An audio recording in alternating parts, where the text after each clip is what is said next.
some very smart monk said, if you can't meditate for an hour, you're too busy, meditate for 30 minutes. If you're too busy to meditate for 30 minutes, meditate for 15. If you're too busy for 15, meditate for 5.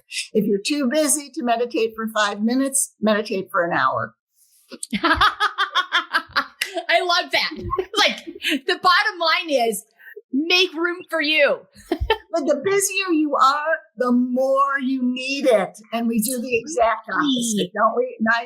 Guilty is charged, And so, it's something that I really, and I'm in a stage right now where I really only took me 68 years to be so conscious of this. And I'm changing years to levels. I'm now at the 68th level. I like that so much better than years.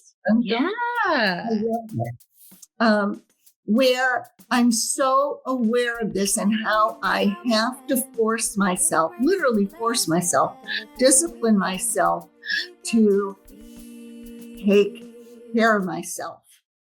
Hello and welcome to the F.E.E.L Podcast. I'm here with a new friend today, and she has such a fascinating background. And her study of people and what motivates them to do the things they do, and how she connects emotional health and our financial choices and all of that coming together is going to be such a fascinating way to talk through our talking points today with Dr. Audrey Schnell. She describes herself as smart, quirky, kind, funny, nerdy, fun, and caring. Dr. Schnell, welcome to the F.E.E.L Podcast. Thank you so much, Melissa. I'm excited to be here. I'm excited. We finally did. We've been trying to do this. Boy, I'm so thankful to my guests who are so patient. I've had the very fortunate problem of having a backlog of guests, which as a podcast guest, you are always grateful for. The challenge is keeping them interested. Hang on, we're going to get you on there, I promise. And Dr. Schnell has stayed with me, so I'm so excited to share her today. Absolutely. Let's get right into it. Let's talk about your journey with self-care and how you see this connected as you are operating in your work and the choices people make. Oh, God, why does, in basic human psychology,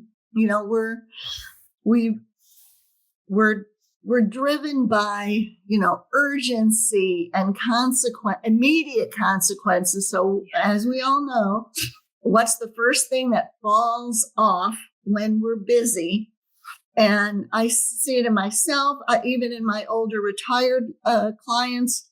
Self-care goes like out the window the minute, things get busy or hectic. Why? Because the consequences are not necessarily immediate, and the competition consequences are often immediate. And I've struggled with this forever, and my clients, everybody I know struggles with it. And the sad part is it's, and you know this, we don't always do what we know.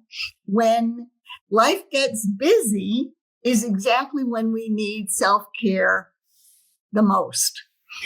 And I don't remember, and I'm not going to quote this exactly, but some very smart monk said, if you can't meditate for an hour, you're too busy, meditate for 30 minutes. If you're too busy to meditate for 30 minutes, meditate for 15. If you're too busy for 15, meditate for 5. If you're too busy to meditate for 5 minutes, meditate for an hour. I love that. Like, the bottom line is make room for you. But the busier you are, the more you need it. And we do the exact opposite, don't we? Guilty is charged, And so, it's something that I really, and I'm in a stage right now where I really only took me 68 years to be so conscious of this, and I'm changing years to levels. I'm now at the 68th level. I like that so much better than years. Yeah. I love it.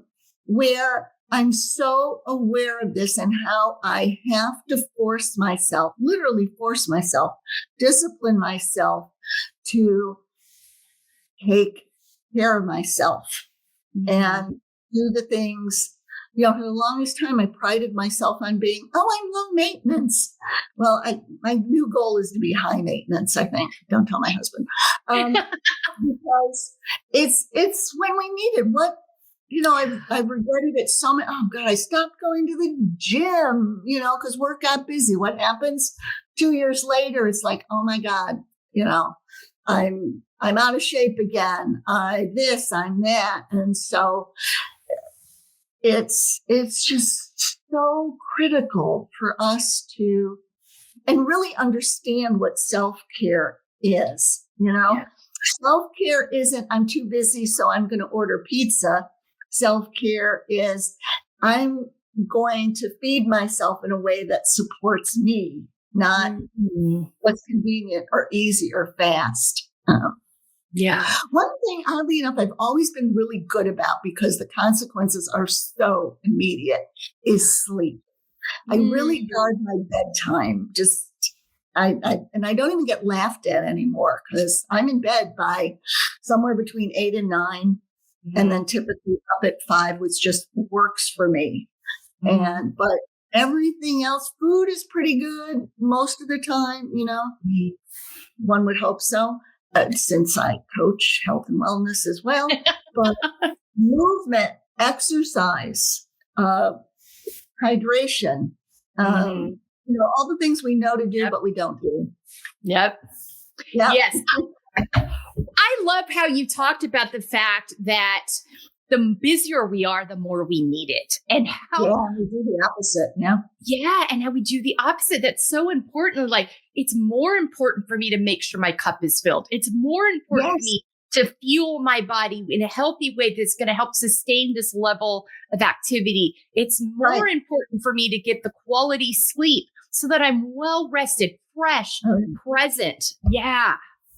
And we need to think in those terms of how we care for ourselves, and not take just the, and we live busy lives. All of the things around us sprung up for convenience. Why do we have microwaves? Why do we have carry out?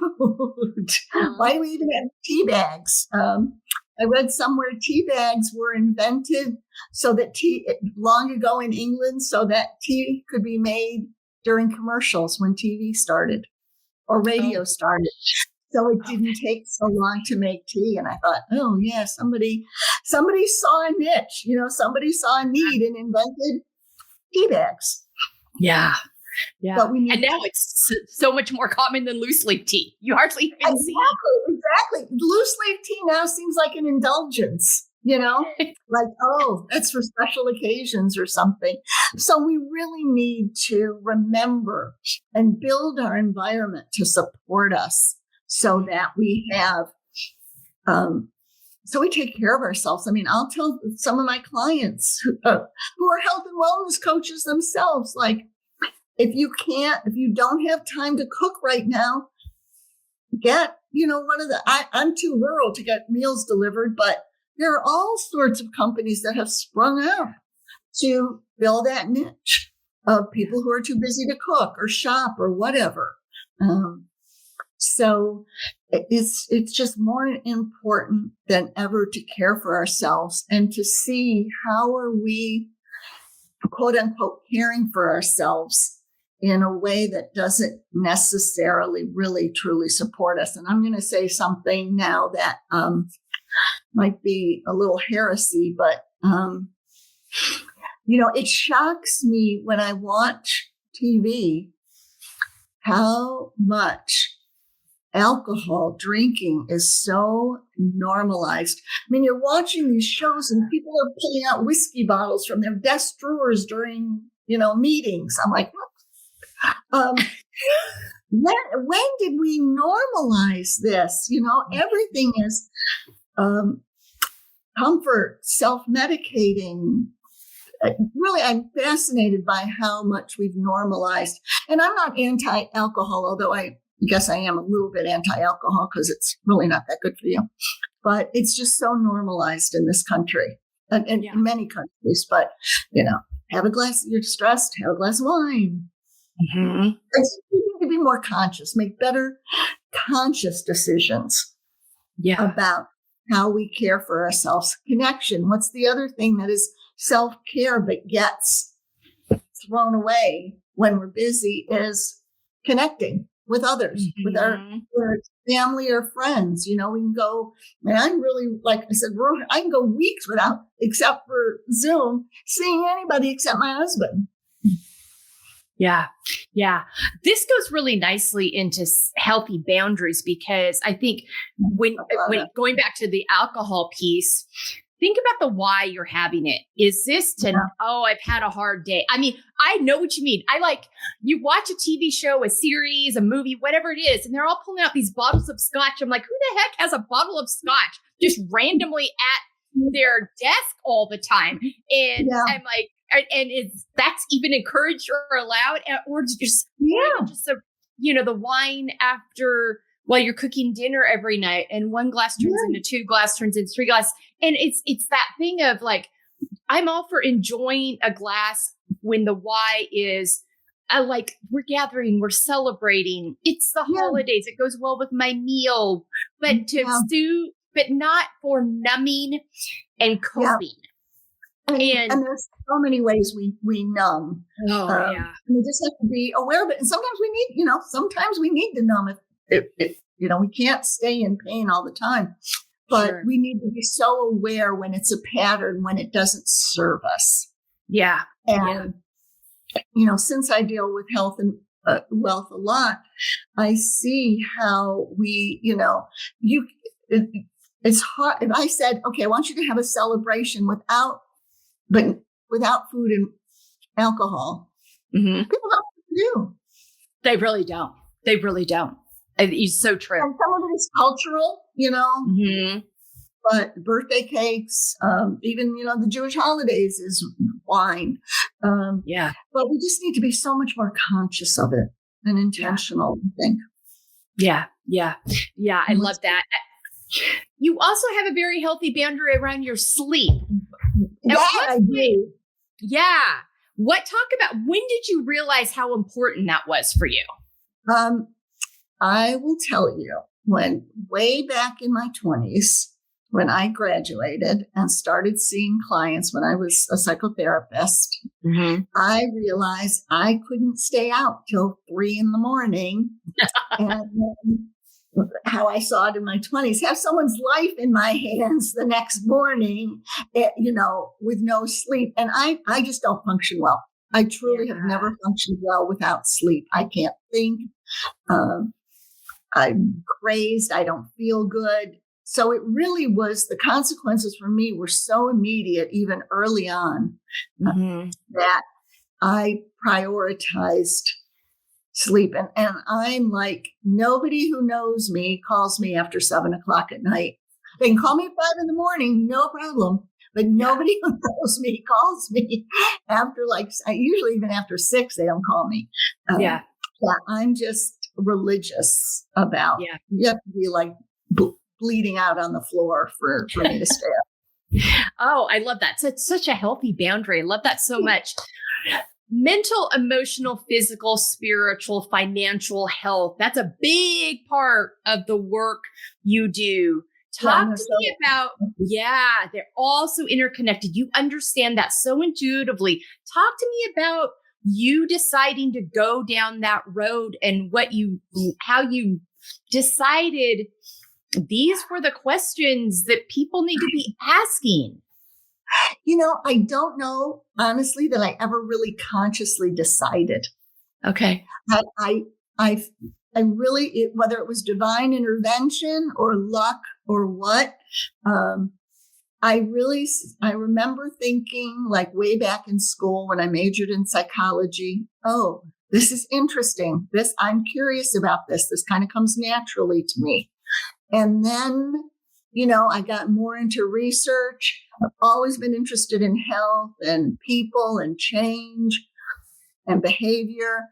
And I did a lot of research and then came full sort of circle back to coaching, which kind of put everything back together. So I don't know that I actually ever made a real conscious decision. I'm sure at different points I must have done something consciously, but yeah, I also think I just sort of either got lucky or fell into it. Yeah. Yeah. What have you learned about yourself in these connections? How do you see it showing up within you? Gosh. Yeah. Do we have a few hours? I can tell you as an entrepreneur that pretty much starting your own business is the personal growth class you didn't know you signed up for. Nothing will make you grow and look at yourself and point out, hey, why am I doing this? It doesn't really work for me. More than having your own business, which, ties the emotional, the physical, the financial, all those pieces together, relationships and boundaries are so important. And it's not just, saying no to doing things you don't want to do. Yeah. It really starts with the internal boundaries. And I talked about this yesterday in one of my groups that I lead, that when we don't being in touch with our values is more important than habits or schedules or anything, because when we can really tune into our values and use those to help drive, like if I really value health and I'm driving through McDonald's and I go, ooh, I don't feel good about this. A, what if somebody sees me? B, this isn't who I want to be. It's just so much easier to get out of the drive-through, Yeah. It's like people say, gee, I want to, develop these habits. I think habits are hard. Yeah. It's so much easier to focus on identity, An extreme example, do you, when you walk into a store, do you have to control yourself and stop yourself from stealing? No, you're not a thief. You're not a thief. It's not like you have to put effort into it. Right. Why? Because I don't identify with that's not my values. So when we can connect the dots, a lot of things become easier. I really like that values instead of habits way of thinking of things. And in this day and age, I think we need values and we need systems, some isolated habits. Life is so complicated these days. Information overload, schedules, you name it. Decision making is so hard that we need all the things that make life simpler. It's like that thing about the Apple guy who always wore black turtlenecks and khaki pants or whatever. No decision making there. Systems and minimizing decision making. Boundaries help with that. If I have a budget for my time, if I have a budget for my finances, if I have things automated, all of that becomes so much easier. Yeah. Yeah. And our values help us decide where those boundaries need to live. Right. And success at this stage is so much more about what we say no to than what we say yes to. And then, people always say, well, if you don't want to do it, say no. Saying no to things I don't want to do is super easy. Saying no to things that sound good and sound like, oh, I'd love to do that, but it doesn't really fit with my goals or what's important right now, is a hell of a lot harder. Yeah. Absolutely. Because I mean, we talk about it all the time. There's all kinds of good things out there. It doesn't mean they're all for us. And we have to really stop and consider, does this align with where I'm at right now? Do I have the capacity for it? Because whatever you say yes to, you're saying no to something else. Right. And vice versa. And so really the simpler we can make our lives. And again, it's values. I mean, I live on a homestead, so life is not particularly simple. Yeah. Saturday splitting wood, which most people don't do, but it's a choice. That is the lifestyle that I want and supports me in other ways. So, but other things, are, I will simplify. Mm-hmm. And I won't spend a lot of time, doing whatever.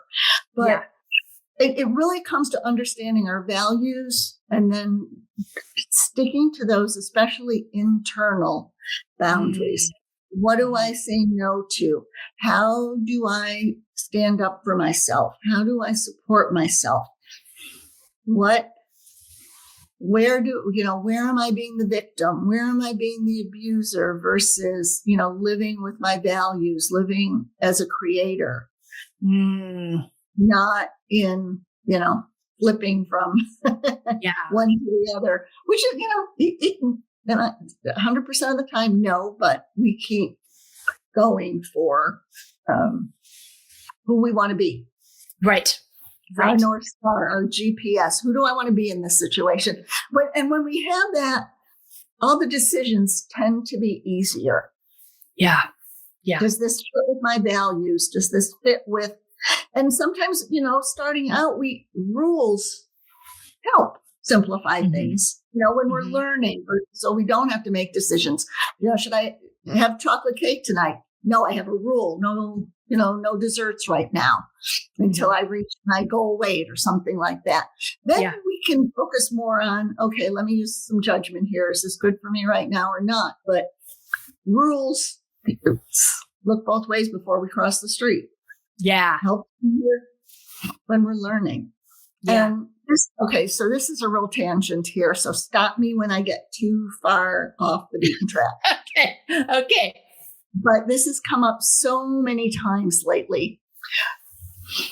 Trauma is a hot topic right now. Everybody's talking about trauma. Yeah. And there is definitely 911 trauma, physical abuse, sexual abuse, betrayal, all sorts of, disasters. But there are also things that were traumatic for us as a kid. I was 5 years old and my mom forgot to pick me up from daycare. I'll give you another example. I had a client who was in her 70s, very accomplished healer in many, many modalities. And she was from Hungary originally. She had a little bit of an accent, but she was afraid to make videos and have video courses online, which she would have been super successful at because she was very, very knowledgeable because of her accent. And I'm like, I usually have a little bit of trouble with people's accents, but I don't have any trouble with yours, is what I said to her. Yeah. And she said, well, and then she just started, she went, when I first came to this country in my 20s and I was a waitress and I was waiting on this woman and she heard me talk and she said, "Oh, go back to where you came from." Oh, wow. And that one episode, which most of us would not even consider necessarily traumatic, was having serious consequences all through her life. Yeah. And I was working with another client, a different scenario, but she's like, "Oh, well, I should have known what to do." I'm like, you were 7 years old. Right. What to do, You look back with adult eyes and it doesn't seem traumatic. It doesn't seem like a big deal. And we forget that what our 2-year-old, 3-year-old, 7-year-old 15-year-old brain was like. Yeah. It was very different. And those, I think, are also the traumas we have to understand. And we don't always recognize it. And it comes back either in holding ourselves back from something, or physical ailments even, or beliefs that are like, where did that come from? Yeah. So again, I got a little off track here, but traumas influence, and these I don't even want to call them mini traumas. They're just things that were traumatic for us that don't seem like they were traumatic. Right. But they influence us, and that affects our health, our emotions, our goals, our finances, all of that. Yeah, it's all connected. It really is all connected. Yeah. And we have to look, and we have to learn how to ask for help, because we don't see what we don't see. Right. And it's that getting curious rather than judgmental piece that really helped me when I started doing my work, replacing that 18-year-old me, when I made that decision or stayed in that relationship, this is where I was at the time. This is who was influencing me. This is what I've been taught. So it makes sense that that's what happened. I learned from it. I got out of it. But replacing that, but we tend to minimize and compare rather than just we're all built differently. Going back to your patient, she was new to the country. She was probably scared. And that thing was like, oh gosh, because we're all looking for that place to connect and belong. And that, absolutely, your tribe. And that very, unkind comment, really, really hit her at a vulnerable moment, and it stayed with her. Yeah. And we're so conditioned, probably because as children or culturally, that when we do something wrong, we go into punishment mode, self-abuse. Why did I do that? I'm stupid. I'm not smart enough. I have no discipline. What's wrong with me? I'm this, I'm that. And we go to punishment, which looks like self-abuse, versus solution. Versus what do I do differently? How do I fix this? What needs to happen for me to, not buy everything I see on Black Friday? Well, we create this identity around it rather than that was a misstep. How do I move forward? But I think because so many things are so moralized as little kids, this is good, this is bad. And we, instead of just teaching us how to navigate hard emotions and, that wasn't the best decision. What are we going to learn from that? Exactly. And because, Psych 101, we don't like mysteries. We like certainty. We like no. We don't want the unknown. So we do two things that don't always serve us. One, we predict the future from the past because that's the data we think we have. And we often come to the wrong conclusions, so that we look at our behavior and go, oh, I need to explain this behavior. And so we make conclusions that look like, oh, I'm stupid. That's why I did it. Or I was weak. That's why I did. It goes back really to that whole idea of, that cliche, just get your foot in the door. Yeah. That's really where that comes from. So it looks like this. Salesman comes to the door. You don't want to buy anything. You try to get rid of him. He gets his foot in the door somehow, and he pushes his way in, literally or not, and you let him in. What happens next? Oh, I let him in, I must have wanted to talk to him because or my favorite, I slept with him. I must love him. Oh gosh. Oh gosh. We try to explain our behavior and we come up with the wrong conclusion because we want certainty. We don't like to act in ways we don't understand or that confuse us. So we make a decision, we come to a conclusion, but we often come to the wrong conclusion. Yeah. Yeah. Yeah. And this goes really nicely into, supporting ourselves and other women in living unapologetically. And what I mean by that is that ability to be curious rather than judgmental, that ability to realize that a decision doesn't define you, that you're going to make mistakes, that ability to understand that I don't need to apologize for showing up in the room. I don't need to apologize for taking up space, for being here. I don't need to lead with, I'm sorry. And when somebody else is uncomfortable, but that ability to I call it like a humble confidence of knowing who you are and being able to own all the pieces of that and then supporting others in doing that as well. And we're all taught not to brag. And as women, I still believe there's this, like, you can be pretty or you can be smart, but you can't be both. Yeah, which is we're so much more nuanced than that. Such bullshit. Yeah, I know, it really is.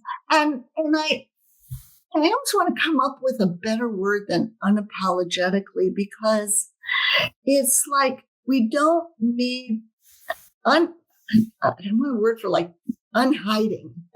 We don't need to hide.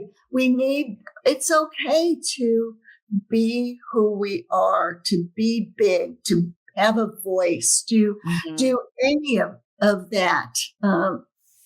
We don't have to apologize for who we are or being who we are or what we think and yes, are there things that we should apologize for if we do something wrong? Yes, it doesn't mean we're not, accountable or, we're not empathetic, but we don't have to stay small, unseen, have a voice, have an opinion. There's one thing that age really helps with, I think, is feeling like you can say what you want to say. I've learned, that I pretty much often, am I like, I'm not rude and I'm thoughtful, I don't tend to just blurt things out most of the time, but still having a voice. I was so quiet up until maybe even my 60s. So quiet. I never said what I thought. I didn't talk about things. And now I could shoot myself. Like, I should have been talking about this stuff, yoga, health, nutrition, all the shit everybody else is talking about now and making a fortune. I should have been talking about 40 years ago, but I didn't. I was quiet. I didn't say what I thought. I didn't talk about what I was doing. I didn't talk about what I was thinking. It never occurred to me. Yeah. Yeah. Because we didn't come up in environments where that was encouraged. We're almost taught to live like I talk to the women about this all the time. Like, we as women need to quit living like we're an inconvenience, like everything that we believe in, ask for, need. And no, we get to be authentically exactly who we are. This is who we were created to be. And let's own it and go out and be it with kindness, with empathy, thoughtfulness, all those things. But we don't need to shrink down and be small. And if someone else is uncomfortable with how we show up, that's not our issue. That's their issue. That's their issue. We can be cognizant around it. We can make decisions around it. But the universe will give you what you ask for. Ask for a lot. Yeah. Yeah. And it's okay to, and it's good. It's okay to. Yeah. We're all, don't ask for too much. Don't be difficult. Your soup is cold. Don't send it back. You'll embarrass everybody. Yeah. why should we take, why should we take lesser than we are, because the principles I live by, you are worthy, you are valuable, and you get to choose, and being willing to own that. But I think I agree with you 100% on, as you get older, as you have more life experience, as you navigate more things, you realize like, wait a minute, all of this space that I've been afraid to take up and have been allocating to everybody else, that was never meant for me to allocate. No, you do. You get to ask for what you want. And, we're still in a position. I don't have kids, didn't have children, but, women are still, I think, expected to. I think it was, I don't remember who it was. I want to say Erica Jong in The Fear of Flying years ago said, "There'll never be a fair world until men can have babies." Yeah, that's so true. Well, yeah, that goes into another expectation. I think you and I talked about this when we met a few months ago initially, but I have 3 daughters. And there's a lot of things I didn't get right as a mom, but the one thing I was very clear about is you do not have to be a mom. You do not have to get married. You do not have to do these things. If you want to do them, great. But that does not define you, doesn't make you more or less valuable. You don't have to stay small. You don't have to only go and to college and major in certain things. Like go follow whatever it is that you feel called to, and honor that, listen to that inner voice, because we're also told not to listen to our inner voice and not to pay attention to not to trust ourselves. So all of that, dispelling all of that. You talked already about the importance of values and how that can be such a foundational thing to make your decisions out of. Is there anything else? I always bring this up about the importance of your values and your why in the choices you make and the way you live your life. Is there anything else you want to add to that? Was there a pivotal moment where that really became true for you? No, but a little bit of the opposite. Okay. Maybe. That's the other big thing that everybody talks about, know your why, as if that will drive you to do things. It's like, why do you want to lose weight? I want to be able to, play with my grandkids. Know your why. I don't think for the most part that works. Yeah, it's not enough. It also, we are, again, Psych 101, human beings are not geared for pleasure. We're geared for avoiding fear rather than seeking pleasure. So one of the things I have my clients do first, instead of visualizing the outcome they want, is visualize the outcome you don't want. Really get in touch with what's going to happen if I don't start saving money, if I don't start taking care of myself. Am I going to be so huge I can't fit in an airline seat? Am I going to be homeless when I'm 70? That'll scare the shit out of you and make you do stuff much more than, I'm just visualizing this wonderful life where I'm hiking, 10 hours a day. Nope. Think about being, an invalid when you're 40. Yeah. And being dependent on a caregiver. That will make you do shit. Yeah. That's a really good point. One of the things that I've really kind of in the last year and a half, I've really adjusted when my midlife body needed to be fueled differently and needed to move differently and needed to incorporate more weights into my life. And I'm like, when I'm 85, I want to be able to get off the floor when I fall down. Yeah. I want to be able to play with my grandkids. I don't want to be the one that's lagging behind on the family hike because I haven't taken care of myself. And that's the thing. And that's honestly that's why I do it. So I see that is absolutely, yeah. And it's really kind of perverse that as people, as human beings, we tend to tie together things that happen at the same time. So There are people who think vaccines caused autism because, hey, my kid had a vaccine and now they're autistic. Or my husband the other day, I was in the hospital and now I'm sick. So it must be because of the hospital. Well, no, not necessarily. Right. Versus things that we should tie together, like I'm eating donuts every day and 20 years from now, I'm going to be 60 pounds overweight and have diabetes. We need to shift out of, these temporal things that don't go together. Yeah. To things that really influence us. And we're just not good at that. Yeah.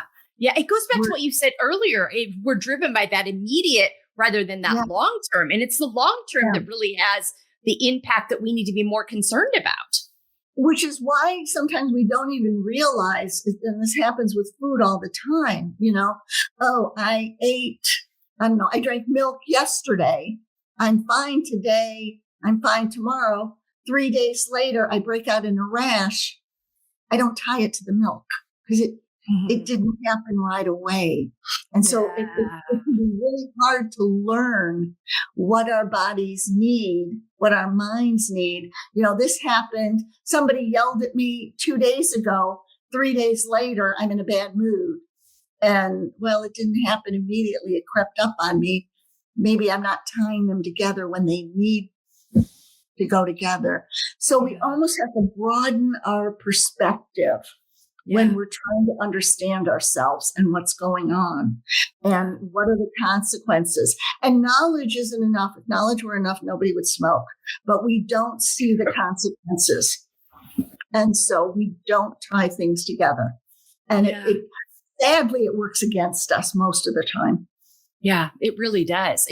That's such an important reminder of how we think about things and how we, really logically put stuff together, not just conveniently this happened, so it must be this. I'm like, well, maybe not. Right. You need data. People study the stock market for long-term trends. They don't look at just what happened yesterday. Right. We need to do the same thing with our lives and our emotions and our health and tie things, really look at what's together and try to convince somebody that it wasn't the hospital that made you sick. Yes. If you flew on a plane 2 days ago, chances are it was the airplane in the airport that gave you COVID, not the hospital yesterday. Yeah. But it's human nature. It's so interesting. It's really screws with us really badly sometimes. It really does. It really does. So you are really, I think you have really figured this out and you help other people figure this out too, but living out of your own expectations versus others' expectations. So what I want for my life, what feels aligned with me versus what everyone else around me is telling me I should be doing. And I think women especially struggle with this. Yeah. And it's such a fine line because we need to get to the heart of what we're talking about and really be very specific, because what we don't want is to be living out somebody else's expectations for us that don't fit, that aren't what we truly want, versus sometimes people expect more from us, and that's a good thing because it challenges us and it helps us to show up more healthy and try harder and work, accomplish things we didn't know we could. Yeah. And so I think I want to be really precise about the language we use because that affects how we think about it. Yeah. So it really is about really going a little deeper. If I want to be an artist and my parents are saying, oh, you'll never make any money. You'll never, you won't succeed. You'll be poor. All of it could be well true. It's not, you know, we don't want to ignore necessarily, but we also have to do what feels what we want and understand the consequences. Yeah. And there's this belief that sometimes I think we also sort of counterintuitively or counter what we've been told. You don't have to love what you do 9 to 5. I've had clients who, God, you know, I hate my job. I want to be a writer, but I'm really not a very good writer and I can't support my family doing it. So I'm going to continue with my 9 to 5 job. Well, that's okay. You don't necessarily have to love your job and feel like you failed because you're not, you know, a starving artist. Do your 9 to 5, pay your bills. There's a practical side to things as well. And then write in your spare time. You want to be a writer, write. But it doesn't necessarily mean that you failed if that's not your quote unquote full-time career. Well, and I think too, the things that we love don't have to be, they can be our hobbies. They can be the activities that nourish us. They can be the things that we gather around and have in common and connect with other people on. Yeah. I mean, and I'm very fortunate in that I decided very early on, I was going to love what I do. That was, I don't know how old I was, but I was little. Mm-hmm. So this works for me, but it's not like a hard and fast rule for everybody. Yeah. And not everybody has the opportunities to pursue. There's sometimes there's situations where they have to do this thing. And when I talk to women, they're like, this is what I got to do to support my family and feed my children and pay the mortgage. And I'm like, great. Where can we find space for you in the day to fill your cup? Where that is it that drive to work? Is it that, you know, time when they're at soccer practice where you can walk around the soccer field and connect with other people? I mean, so it's building a life. Yeah. Yeah. And I'm not talking about staying in a situation that's abusive or that truly is you're suffering. I'm talking about don't feel like you have to, or you're a failure if you don't love what you do 9 to 5. Yeah. It's not like it's just like, you know, money doesn't necessarily define success. What you do 9 to 5 doesn't, you know, happy wins. Yeah. And happy contentment. Wins. Yeah. Contentment, happy, balance. Find things you love, but it doesn't have to follow some hard and fast rule. Yeah. And, you know, I was never going to be, you know, a basketball player or a ballerina or a model or whatever, you know, at least not genetically at this point. But so, who knows what, you know, the future will bring. But the rules don't dictate that you're only successful if you love what you do 9 to 5. Yeah. Thank you for speaking to that. Cause I think that is a really important and powerful, like if you have choices and you get to choose, I mean, I think what I run into, I work with, I advise college kids at the university here in our town and help women, particularly as they get ready to go out in the world, to be confident, to know they deserve to speak, have a voice, know how to talk to other people, communicate confidently, those kinds of things. Like they've got the degree, they've got the stuff. How can we help them with these other skills so they can walk into a room in these different spaces, knowing they have every right to be there and take up space. Yeah. And one of the things I talk to them about is some of them come in and they're in majors because somebody else said, you should do this because this is where you will make the most money. And they don't really want to do it. And so then I'll talk to them about like, what happens if you choose this other thing? Does it still allow you to support yourself? So there's places and times, but there's also times where you're doing the work that you can do because that's what's available to you. And you need to pay the bills and you need to support your family. So where within that can you make sure, and that means, this idea we put so much, that's why I always introduce my guests by their character traits. Yeah. Because we put so much of our identity into these titles and roles instead of being grounded in who we are, how you describe yourself, what you care about, what you value. that's where your foundational identity exists. And there's so many buzzwords out there, well, you have to follow your dreams. Well, no, you don't. If Choice. you have a choice, or maybe your dream looks like this, not like, not everything you want, and of course there are people who have defied the odds and done things. And sometimes we make a choice to do things that everybody tells us we're going to fail at, or we're not going to make any money, or we're not going to be good at. Sometimes does that work out and we surprise everybody? Yeah, sometimes. And those are the women we read about, in the 20s and 30s or earlier, who defied the odds or defied the norms or whatever. But those are choices, if you don't do that, it doesn't mean you're a failure. Yeah, exactly. Yes. Because we get, I thank you so much for your time on that. We're meant to walk. We all have our own version of life we were meant to walk. We all have our own way we were designed to be. And, I think just connecting back to who you are and honoring that's where the key is. That's where the key is. And all these other things that the world uses to define what success is, that those are just narratives that are out there. I think we treat these things as truth rather than that's just someone's opinion. That's just someone's opinion, and maybe it works for the majority of people. It doesn't have to be,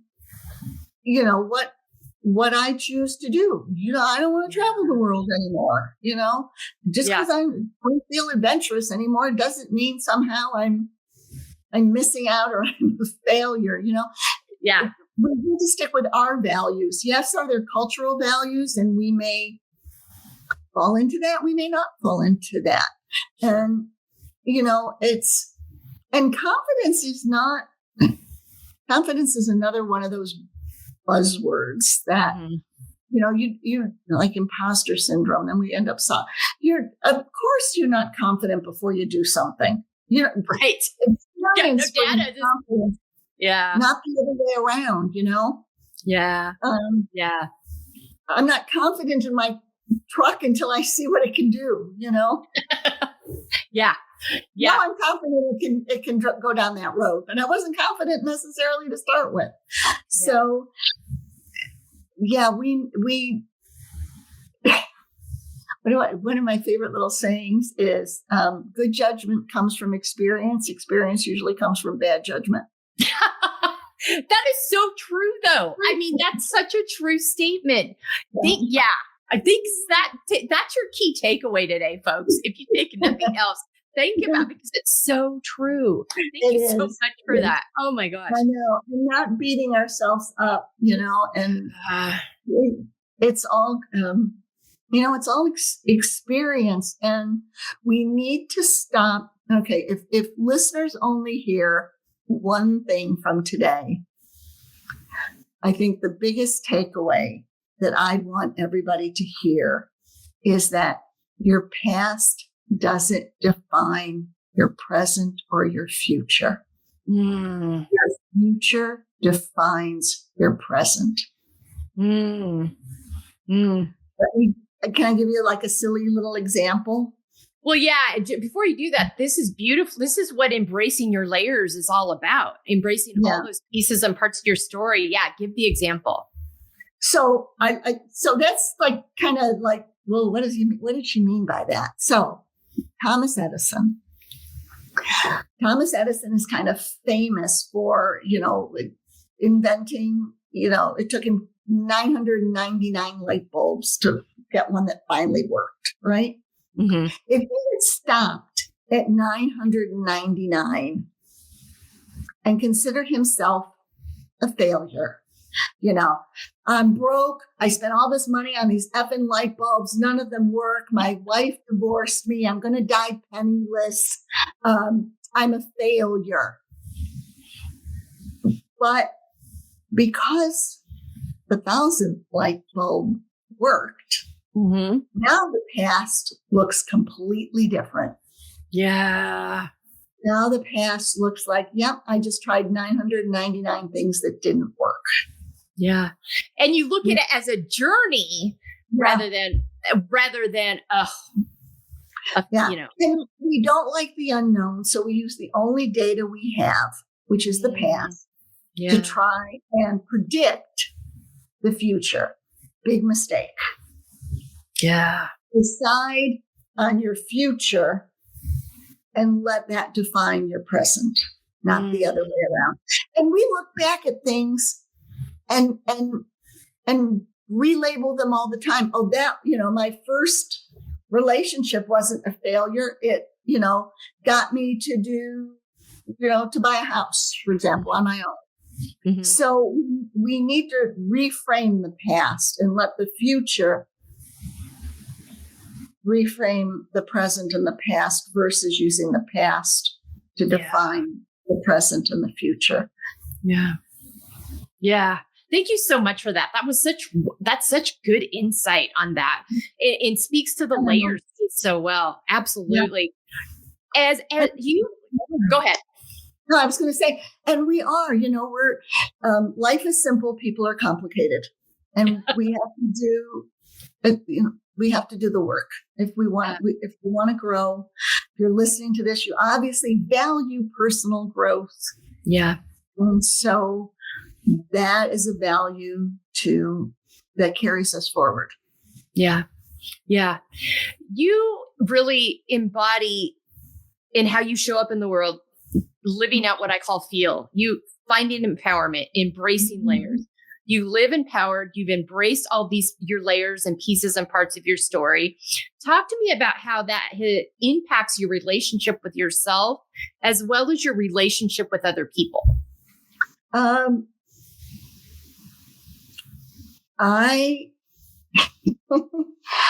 There are the days when I am like, the majority of the time, I'm like, this is all grist for the mill. I'm growing. Life is great. I honor my values. I'm empowered. Everything is happening for me, not to me. Mm. And then there are the days where I'm like, fuck this shit. I hate everybody and everything. Oh my God, that's so true. Life sucks. Don't feed me this self-help bullshit. I'm tired of everything and everybody. And luckily, those times don't last. And someone helps to announce to my husband, I'm in a bad mood today, so stay out of my way or risk death. And that helps. But, it's like shit never goes away. We fall back into old patterns. Self-doubt comes up. We eat the whole thing of Ben and Jerry's, whatever it is. The question isn't, did I fall off the wagon? It's how long did I stay on the ground this time? Yeah. Did one bad day turn into a bad month? Or did one day turn into one bad day and tomorrow? And I went to bed at 6:00 and I woke up feeling better. And, we get in bed, Yeah. Yeah. We're not. I love that. Perfect, So, a sense of humor, curiosity goes a long way. In our relationships, I'm pretty convinced I haven't divorced my husband because he can make me laugh when I want to kill him. I'm serious about that too. But we have to recognize, emotionally, we are all insane. We can go from, I love everybody, I'm having a great day, the world is my oyster, to I don't want to get out of bed for a month, whatever it is. That's emotional nature. If you look at, philosophies, yoga, for example, our emotional nature, we can't sustain intense emotions for very long. We seesaw. And we just have to understand that. And we forget that. It's like, oh my God, but I felt so good last week. Why do I feel so terrible today? I'm in a bad mood. Well, because that's our emotional nature. We have to learn to parent ourselves. And that's where self-care comes in. Yeah. But just to understand that and laugh at ourselves, laugh at everybody else. As long as people, aren't abusive, then you can laugh when they are idiots, Yeah. Absolutely. Yeah. And I think that curiosity and that ability to laugh, that ability to give yourself grace and just own that, I love what you said about, it's not about, did you fall off the wagon? It's about how long you stayed down there and rebounded, because that's life. That is life in a nutshell. And going into, I'm a failure. I'll never succeed. What's wrong with me? There must be something wrong with me versus, okay, this is a problem. How do I solve it? Yeah. Yeah. Being solutions oriented. Like, okay, what's the solution here? What's the solution? Don't buy Ben & Jerry's. Yeah. Well, yeah. Or just, I love that so much. Thank you. 5 activities that nourish you as we get ready to wrap up today. Oh, sure.